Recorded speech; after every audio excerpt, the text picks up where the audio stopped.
Before becoming the last, Homo sapiens was only one among many. The land did not belong to one human species. In Africa, in Europe, in Asia, other forms of humanity left footprints in the mud, ashes in the outbreaks, stone chips on cold soils. Yet, a long time later, only one voice would remain. To understand how it happened, you have to look closely. Not to great empires, but to tiny groups, families exposed to the wind, children learning to run between tall grass and sharp rocks. Dawn fell on the savannas with pale light. The air smelled dust, wet ground, smoke away, and in the silence of the morning, each step could be a turn, because the story of sapiens does not begin with a conquest. Start with a fragile possibility. In the heart of Africa, between landscapes changing with rains and with the dry seasons, sapiens took shape. Not in one precise point, like a spark falling from the sky, but within a long network of scattered populations, connected by rare encounters, exchanges, distant similarities. The sun warmed the skin. The wind lifted dry seeds and smell of crushed leaves. The groups moved with caution, following animals, water, shadow. The hands learned to choose, to cheat, to bring, to share. A bone, a tip, a stain of ochre on your fingers. Small signs, but it was enough to change everything. Because in those communities, survival did not depend on the strength of one, depended on the bond. And the bond, one day, would become the real advantage of sapiens. What distinguished sapiens was not only the body, it was the way people held the present together and what they did not see. An animal could look for food. A sapiens could remember the path, predict the rain, imagine the return, tell the others. At night, around the fire, the shadows trembled on the rock walls. Smoke pinched his eyes. The braces made cold air grow. One hand indicated a trace. Another responded with a gesture. No long word was necessary, just understood. And when a group can share an idea, it can resist where a single individual would fail. In there, in the warm darkness of the African night, an invisible force was born. And it was just the beginning. For a long time, sapiens remained in Africa. Then something changed. The rains moved. The lakes retreated. The paths of the animals were longer, more uncertain. And also, human beings had to follow them. Small groups moved north, skirting arid territories, entering green corridors when the seasons allowed it. The heat of the day turned out only at sunset. The sand entered the leather sandals. The water was precious. Every Patsa could decide the fate of an entire family. They weren't armies. They were people with curved shoulders and eyes, always vigilant. And in front of them there was a huge world. For the first time, the house became a mobile idea. When sapiens arrived in new lands, he did not find the void. He found other humanity. In some places lived the Neanderthals, robust, suitable for cold, already masters of stone and snow landscapes. Elsewhere were other groups still, different humans of which often remain only a fragment of bone or a tooth consumed. The snow cracked under the steps. The breath was white in the cold air.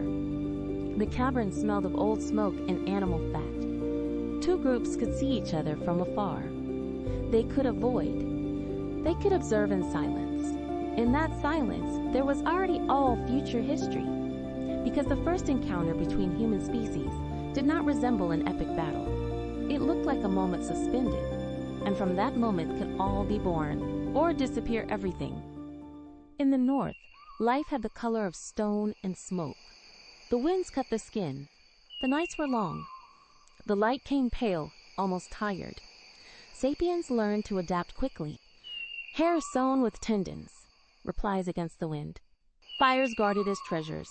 Every gesture was a small victory over the frost. Yet not all groups resisted the same way. Some disappeared from certain territories, others advanced. Not because they were meant to win, but because, in an unstable world, knowing how to change counted more than being equal. Cold taught a hard lesson. Whoever didn't find an answer, he disappeared in the snow. Some meetings left minimal traces, a tool similar to another, a gesture learned by those who stood next to him. a variant of the body that passed from group to group without noise. Today we know that sapiens crossed with other human species. But then no one could see it. There were no names for this, only lives that touched each other. A girl growing up in a village could have in her eyes a stretch coming from afar. A hunter could bring in the blood an ancient memory of a meeting without witnesses. The human past was not a clean line. It was a braid, and the plot for a long time was hidden. But bones, genes, and tools would have revealed it much later. Sapiens did not carry only the body. He brought stories, techniques, memory. Drawed on the stone went fibers, prepared red pigments, ochre, black ash. In the huts, on the walls, in the burials, something began to say, "We're here." The sound of the stones against the stones filled the air. The scent of the burned wood remained on the clothes. The hands were moving more and more precisely. And when culture accelerates, survival changes face. A group that learns faster does not just win a winter. Time wins. And time in this story was all. Because more sapiens learned, the more difficult it became to stop. In Europe, sapiens found one of the strongest appearances in his history. The Neanderthals were not ghosts. They were expert hunters, resistant, accustomed to a harsh environment. For a while, two humanity lived in the same continent. Their worlds approached along rivers, in shelters of rock, on the routes of the game. Sometimes they avoided themselves, sometimes they met. Sometimes the material remains are too similar to say for sure who did what. The story here is never perfectly clean, and that's why she's alive. Every bone found, every instrument, every trace of fire tells a short or long, peaceful or tense coexistence. Then, slowly, the Neanderthals began to disappear. Not in one day, not in one cause, but the silence left behind them would be final. The disappearance of the Neanderthals was slow as a door that closes without noise. In some places, perhaps they melted with sapiens. In others, they were driven away by climate change, by too small numbers, by invisible pressures. The caves emptied. The outbreaks cooled. Few objects remained. A splintered tip, a fragment of bone, the wind that passed where there was shelter before. Nobody saw one last night for everyone. But one after another, their worlds became more rare. And when a species becomes rare, every winter weighs more. Every birth, every error, until the presence becomes thinner in the absence. While some groups remained in Europe, others pushed even further. They crossed steppes, mountains, shores of immense lakes. The landscape changed like a deep breath. Low grass under huge skies, cold dry, then rain, then dust. The families walked with weight on the shoulders and children close by. Where the ground was hard, the pace became slow. Where migratory animals appeared, the group stopped, observed, decided. Each move opened new possibilities and new dangers. And it was in these immense distances that sapiens learned to live without stopping moving. The world became bigger and more human. In Asia, sapiens met another almost invisible presence today, the Denisoviani. We know them especially from a few fragments, from teeth, from ancient DNA extracted with patience from modern laboratories. But once they were real, bodily, part of the human landscape. Even here, the meetings didn't leave big theater scenes. They left inheritance, a line that passes in the other, a genetic trait that survives, a hidden trace that still today accompanies some populations of the present. The past did not act as separate walls. It behaved like water streams that mix under the surface. And the more sapiens advanced, the more his blood brought stories of forgotten encounters. The disappearance of the other species did not erase everything. Something remained within us. Not all migrations passed through the Great Plains. Some groups followed the coasts. The sea offered fish, mollusks, more predictable routes. The waves beat the rocks. The air knew about salt and algae. The light, on the water surfaces, dazzled the eyes. Going along the sea meant learning another rhythm. Stop, collect, wait for the tide. Read the landscape as a living map. So sapiens reached islands and distant lands. Every new coast seemed to promise food. and every promise required courage. Because beyond the horizon, there was always something unseen. Reaching Australia was an extraordinary passage. It wasn't enough walking. It was necessary to cross the sea. Someone, at some time, climbed on simple boats, made of materials that today do not resist in time. Material evidence is poor, but the result is clear. Sapiens arrived on a new continent, inhabited by animals never seen elsewhere. The crossing had to be short and terrible together. Dark water, horizon away. The wind pushing the salt on the face.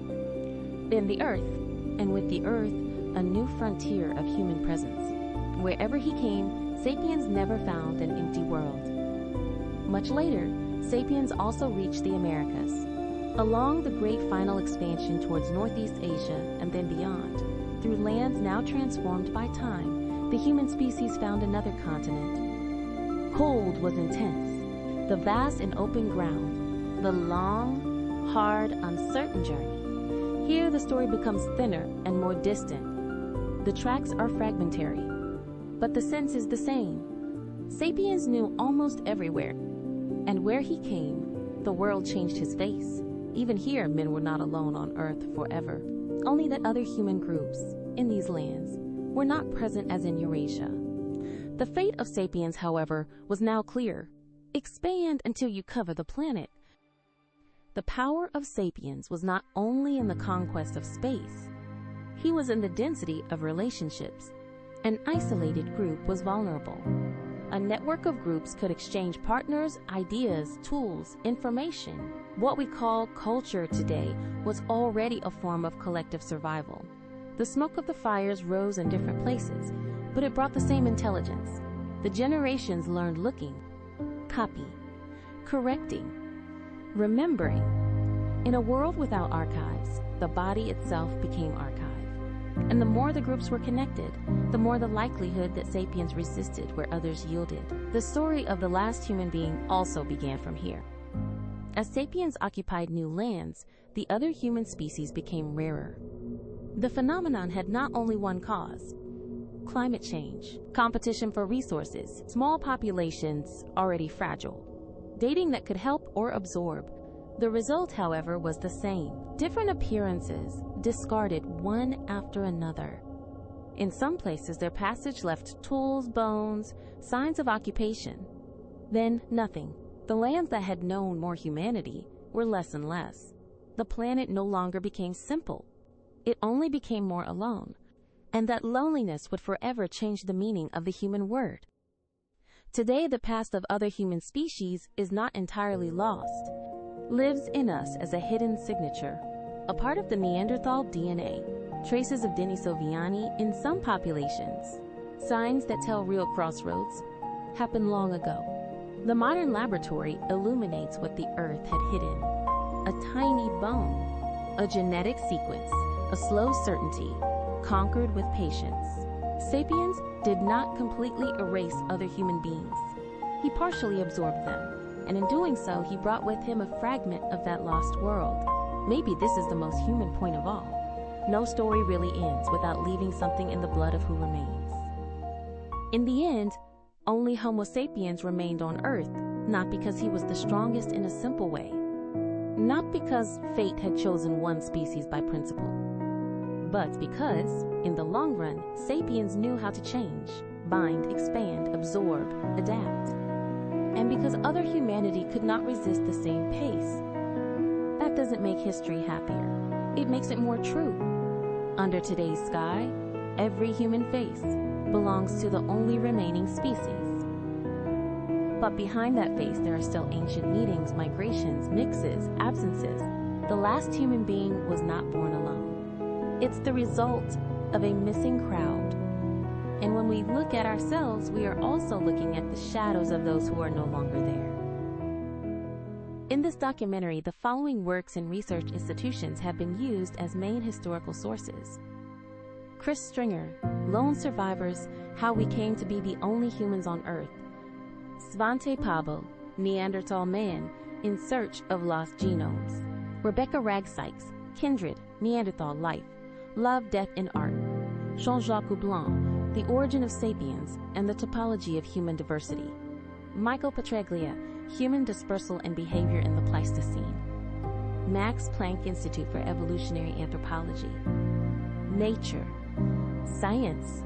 Proceedings of the National Academy of Sciences. Journal of Human Evolution. The most recent genetic and paleoanthropological studies have allowed to reconstruct migrations, intersections, and disappears with greater precision. And so the story of sapiens continues today, no longer in the caves or steppes, but in the living memory of the species that has remained.